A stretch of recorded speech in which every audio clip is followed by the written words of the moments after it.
Claiming you have money that you do not have does not amount to the art of the deal.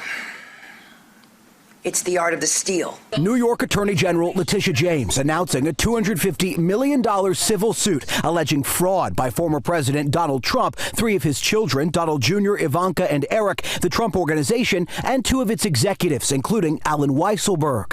In their filing, the Attorney General's office laying out decades of examples they say show Trump and his business overvaluing real estate holdings and other assets, allegedly deceiving lenders and insurance brokers with misleading financial statements. She offered examples, including former President Trump's own apartment in Trump Tower having been inflated in size, Mar-a-Lago also having had its evaluation inflated. James saying Trump was then able to take out loans based, among other things, on his allegedly overblown net worth, something James says average Americans can't do. It is a tale of 2 justice systems, one for everyday working people and one for the elite.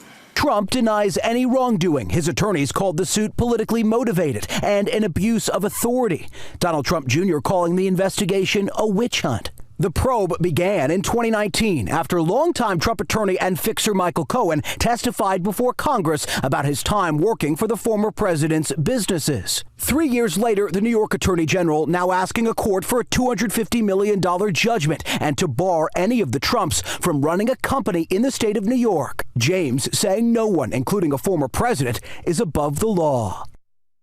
This is a civil case, but James did say she made criminal referrals to the IRS and federal prosecutors in New York. It's one of a series of investigations swirling around the former president, including a federal probe into those classified documents seized at Mar-a-Lago. Jay O'Brien, ABC News, Washington.